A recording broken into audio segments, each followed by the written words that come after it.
Welcome to Chasing Mastery, episode 3. My name is Casey Jones. I'm here with Spencer Gray. I'm going to have him tell you a little bit about himself, where he started, where he came from, and what he's doing now. Cool. Hey guys, my name is Spencer Gray. I'm not native to Spokane. I've been here for two and a half years now. I'm a real estate investor full time as well as a real estate agent. I've done flips, wholesale deals for the past 5 years, and I moved over here again two and a half years ago because there's a lot more aging inventory, a lot more deals for myself to lock up and other investors as well. But yeah, no, everything's been going great in here in Spokane. The market's still cooking right along, even with the interest rates. Investors are still buying. We're still able to find deals, flip deals, buy and hold. But yeah, that's a little bit about myself. Nice. Yeah. So when you got started in your real estate ventures, were you mainly wholesaling? Did you go and buy a property and fix it up? Like, what was your very first deal you did? Sure. So the first one I did, I was living in Seattle, and I got a phone call from a family member that this gal was, well, I'll take a few steps back. So I was 16 years old, and I was watching this guru on YouTube, and he was talking about flipping houses, and I was like, well, that's what I want to do. Right? Hey, I got to get in on this. Yeah. So anyways, fast forward, I always kind of told people that's what I wanted to do. Well, my family ran into a gal at a garage sale that said that she wanted to sell her house and it needed a lot of work. And so my family called me when I was living in Seattle and asked if I wanted to buy it. I said, yeah.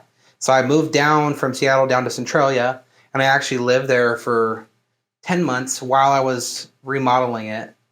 And you're 16, 17 at this time, or? I was 20 then. 20 at the time. I was 20 at the time, yeah. But since I was 16, I knew this is where I kind of wanted to go. Where the bug bit you, right? Yeah. And I kind of just told people that's kind of where I wanted to go, and my family caught on to that and nice. Recommended that. So that was the first one. It was, I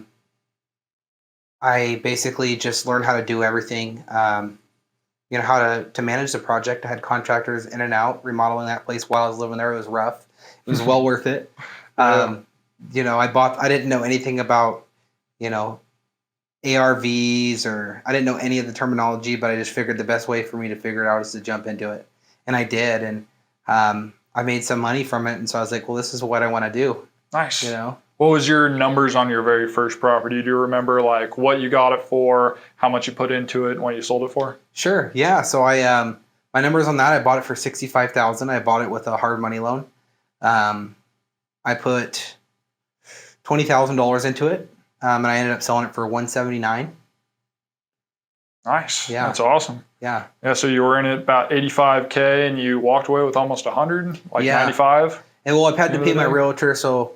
Oh, right. Yeah. Of course, you got your fees and your taxes and all that. Yeah. So after all that, probably 60 is about 60, 80s. 70 is what I made on the first one. Yeah. Nice. Very cool. Yeah. So when you're like 20, 21 years old, you're like, man, I'm never not going to be doing this. Exactly. That's a lot of money, especially when you're that age. You're like, wow, like I can go work somewhere for a whole year or several years. Yeah. Yeah. So how did that first deal go? Was there any big mistakes you made that you wish you could go back and like, hey, if you could just, don't spend money on this because it wasn't worth it, or anything like that for someone who is doing their first deal? What do you think those little golden nuggets of advice would be for someone looking for that? I think the first one, I was clueless when I got into it. I knew nothing about construction, had zero construction background. And what year was this again when you were doing this one? 2018, I think. 2018. I believe, yeah. Yeah. Some of the mistakes I made, like not having urgency. Obviously, when you have a hard money loan, and you're sort of making that payment every month. Yeah. It depletes what you're going to make on the back end, right? So it takes you a year versus 6 months to flip the house. Yeah. And so now, looking back, like that's a project that my contractors could have knocked out in 2 weeks and we could have had it sold. Yeah. But like I didn't know at the time, right? What was your turnaround on the first one? 10 months. 10 months versus now you're doing in like 2-3 weeks? 2-3 weeks for light remodels. Yeah.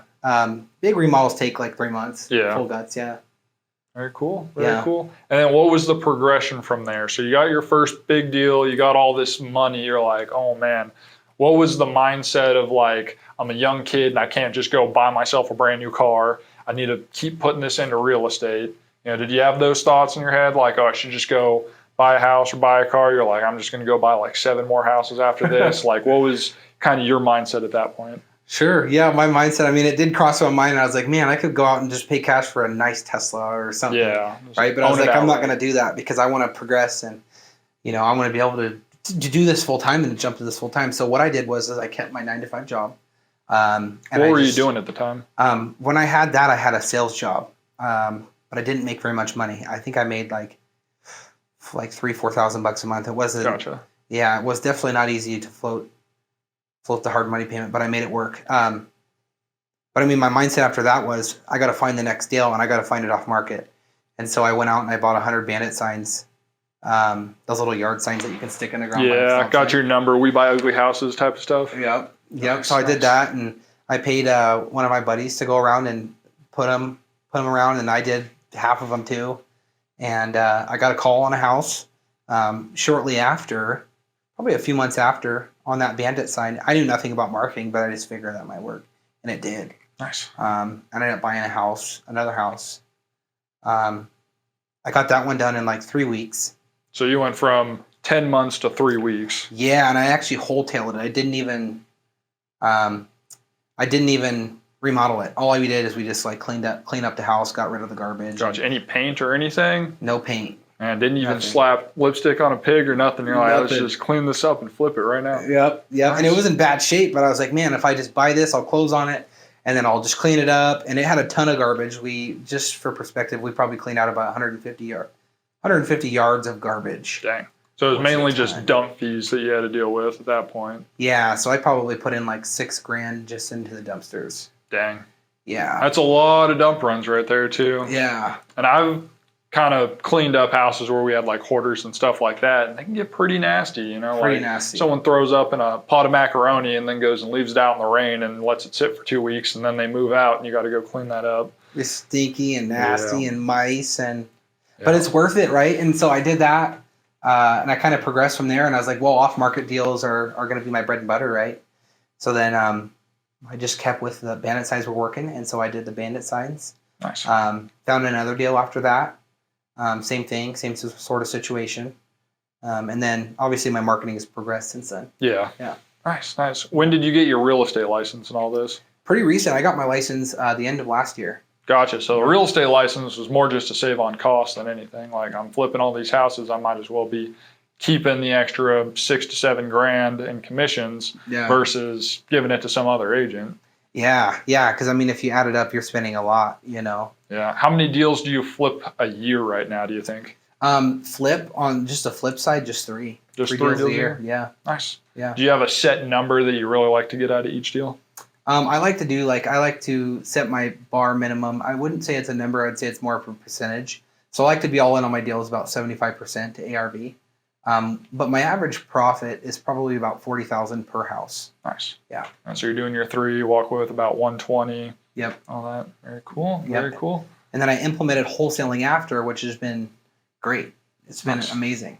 Yeah, wholesaling is something I've always been interested in. Yeah. And you always hear scary like, oh, Joe Biden's going to make it so it's harder to flip houses, or, some governor's going to come in and make it so if you try and sell a house within 6 months or whatever, they're going to throw on a 20 to 40%, tax on top of whatever you're making. So it's like, some of those have always scared me, but honestly, it's like, just go for it while it's good. Because if they change it in the future, you can adapt to it. Yeah. But if you don't do it now, then you're not going to be able to take advantage of it at all. Yeah, you just adapt, and if they want to raise taxes, it sucks, but you just got to do more deals. Yeah, do more deals, more numbers. If wholesale, I know wholesale is getting cracked down in some states, but at the same time, like, there's ways around it. You just got to adapt and change. So, like, for example, I'll just close on it, I'll buy it myself, and then I'll just resell it.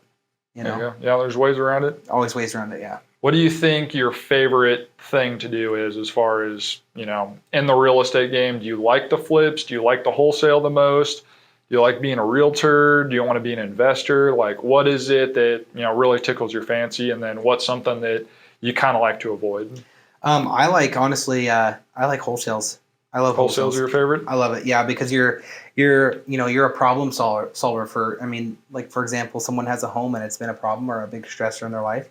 you can help them come to a solution, Nice. and also you're going to help an investor find a deal that he can get his money going to work, put his money to work in it as well.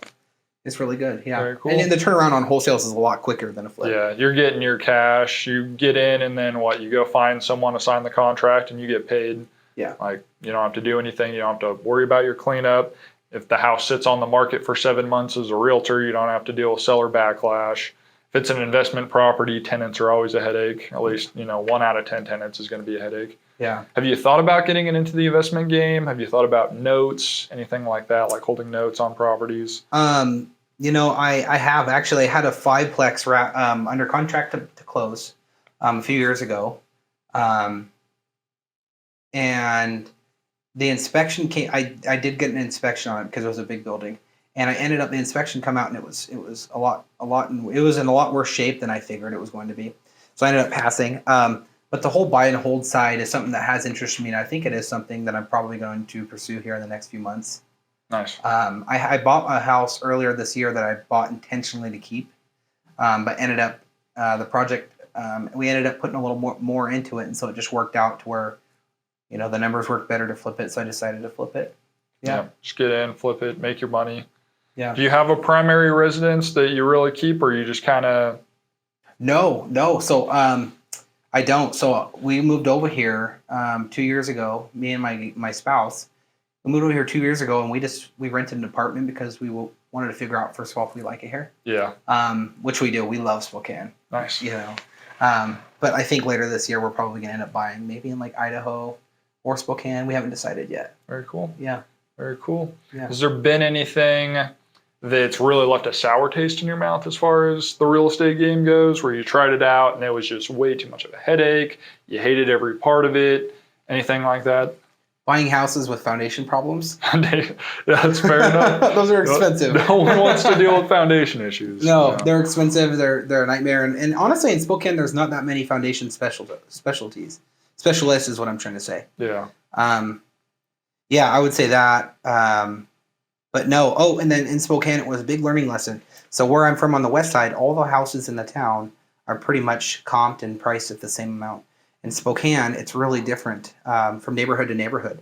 So when you're running your numbers, that was a big learning lesson. I wouldn't say it left a sour taste in my mouth, but it's definitely a learning lesson of like, hey, if we're in this specific neighborhood, we have to look at only houses in this neighborhood and what they sold for. We can't go a mile over here because these houses have sold for way more or way less. Yeah. That's crazy because I've always been in Spokane. I've always done real estate in Spokane. So that's just kind of normal for me. It's like, oh yeah, you're not going to use a house on the west side of division if you're on the east side of division because it could be a $20,000 to $40,000 price difference for the exact same house. Yeah. It's like you'd never think of that, but I guess in other areas, it's like if you're in a place like Seattle where it's massive, it's beneficial to be able to go a few miles away versus in Spokane. It's like, no, you kind of got your neighborhoods. Yeah. You stick to your neighborhoods. You don't go too far out unless it's acreage or something like that. And even then, if it's North Spokane up in Deer Park versus if it's, closer over by Idaho or way over on the West Plains, like they can be completely different numbers. So different. So that was a big learning lesson. And I mean, it's cool. It's good. I mean, it's just a part of Spokane that investors need to be aware of. And when they're buying deals, they just need to be aware that they need to run their numbers specific to that neighborhood. Nice. Very cool. That's definitely something you got to think about here.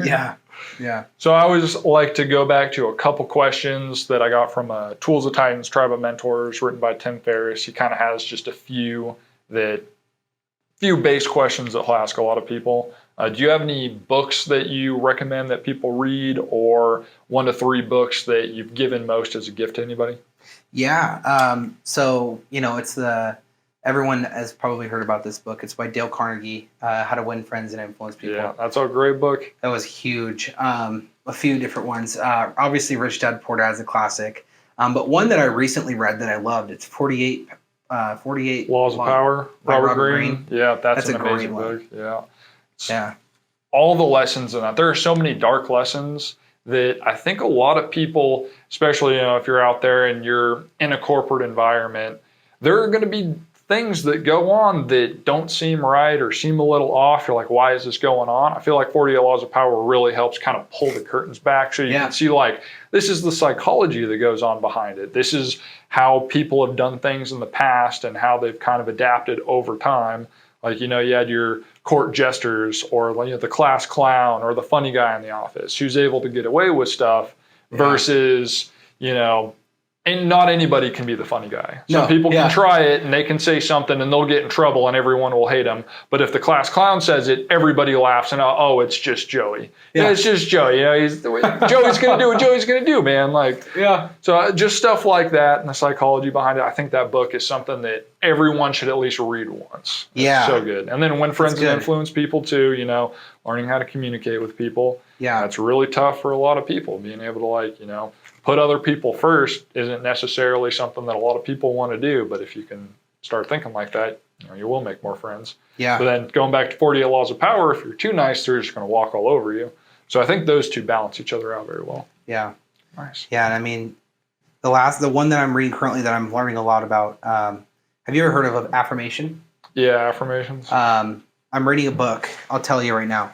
It's amazing. So it talks about affirmations and how they're real, how you view yourself and how you view what you're going to accomplish is essentially what you're going to accomplish. Yeah. Thoughts become things. Yeah, and it's the CIA did like a big, huge investigation to see if this is like true, right? Mm-hmm. And it is. Like a person, how they view themselves or how they view what they're going to accomplish is essentially the end result. I'll tell you the name of this book. It's really, really good. I'd love to check it out. I just took all Tyler's books. Did you? Yeah, from Audible. Oh, nice. He has like 40, 50 books that I downloaded. This is it's called Ask. Knowing that you are the creator. It's called Ask and It Is Given by Esther Hicks. Ask and It Is Given. Yeah, super good. I'm going to have to check that out. That's awesome. Yeah. What do you think the best purchase of under $100 that you made recently, 6 months to a year, has been? I would say the best purchase under $100 is just personal development. So my Audible subscription. Yeah, there you go. I would say that's my best purchase of under $100. Yeah. We're going to have to trade Audible. I figured out you can actually download everybody's, just go on, log into someone's Audible, download all their books, log out, go back onto yours, they'll stay on your phone. Oh, really? Yeah, for like a whole year. I got like 150, 160 books on my phone. Oh, I've only bought like 40 of them. Oh, geez, that's awesome. I didn't know you could do that. Yeah, I didn't either. And me and my brother one day were just like, hey, I wonder if this will work. I just tried to log into his, download some of his books, and they stayed on. I was like, this is incredible. That's nice. And then now every time I find someone, I'm like, hey, let's swap books. Wow. And it stays for a while. Like, I downloaded a lot of his books like 2 years ago, and they're still on my phone. Every once in a while, it'll kick them off. Okay. And you'll have to re-sign in and download them. But still, you get like a year to a year and a half of being able to just listen to all their books. Oh, that's really cool. Oh, yeah. Wow. So, I mean, even if you only listen to like 2 of them, it's worth it. I mean, it's free. Yeah, it's free. Why not? Yeah. Yeah, so that's super cool. That's super cool. All right. Do you have anywhere or anything that you'd really like to do or accomplish in the next 1 to 3 years? Yeah. And then maybe 3 to 5 as well. Yeah. So, I mean, so this year, I would like to lock up 40 wholesale deals. That's my number. And the next, but I mean, in thinking long term as well, buy and hold is obviously the best solution for a long term real estate investor. So my goal this year is to buy 1 this year. I want to buy 4 next year, and then 10 the following year, and then just keep multiplying. Yeah. Slowly build up, get more. Yep. Yeah, slowly snowball them into bigger projects. Yeah. Do you have aspirations to go get like a 30, 40, 50 unit complex, or do you want to stick mainly with like single family, multifamily, like smaller multifamily? No, I would love to get into the bigger multifamily. So I'm going to start with duplexes, triplexes, fourplexes. They're really easy to get lending on. Yeah. And then I would like to move into, 20plexes, 30, a lot bigger. Yeah, those bigger deals. Yeah. Nice. A lot more margins in those. Very cool. Yeah. Very cool. Do you have a specific thing like this year that you really want to like, I absolutely need to get this one goal? I know you got your 40 units. Is there anything past the 40 units that you'd really like to do? That 40 wholesale deals. 40 wholesale deals. One rental. And my primary. That's my goal. Nice. Yeah. Very cool. And then thinking long term, I know you want to be able to pick up those. Is there any other goals outside of real estate that you'd really like to accomplish? Yeah, actually, I would love to. I would absolutely love to. I've been out of the country once. I walked across the border in Mexico and checked it out. That was cool. Nice. But I would love to go over to Europe and check out Europe. Oh, I got you some travel. I would love Gotta it, get some dude. travel in there. Maybe some backpacking with some friends. Yeah, that'd be pretty cool. Check out some mountaintops or something. That'd be so sweet. Nice. Do you go hiking a lot? No, I don't. Gotcha. You want to try it out though? Yeah, I want to try it out. Very cool. Yeah, I've been hiking, but I just don't. I just don't. But yeah, that's fair. That's fair. Yeah. And then outside of that, man, that's mostly what I got as far as the business side of things. In your personal life, do you have anything besides the backpacking that you really want to do? Traveling, backpacking. I would say on the personal development side, I feel like, especially after reading this affirmation book, I feel like a lot of people have limiting factors, including myself, right? And so one thing is, just to fully believe the sky is the limit, and that's my goal, is to really just adopt that mindset and never steer away from it. Here's an example. So Elon Musk, I was talking to Tyler about this. So Elon Musk, he gives these crazy deadlines. What's the deadline to get to Mars? What is that? Do you know, like 20, 30 years? He wants to like die on Mars. I know that. Yeah.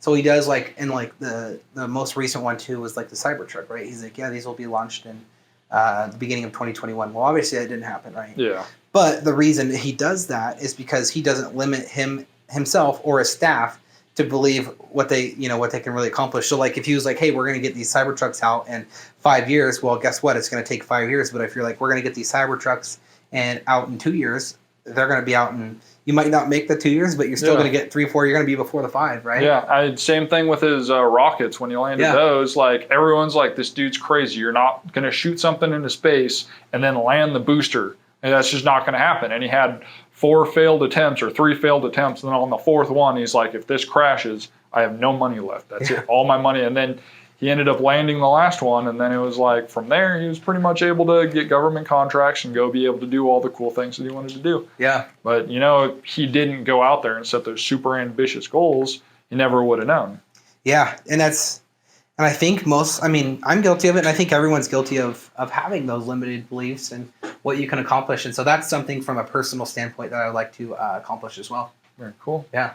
Very cool. If you could go back and tell let's do 18 to 20-year-old self, like one piece of advice to wrap up. What do you think that one piece of advice for younger kids today, say Spencer Gray's an 18 to 20-year-old, just got out of high school or is just starting college, what would be the one golden nugget that you'd give to someone?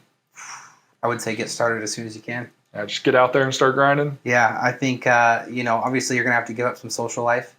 And that's something that obviously I've been willing to give up because you'll have a lot more of a social life down the road when you have more time, right? Yeah, true. But I would say just when you're 18, just get started.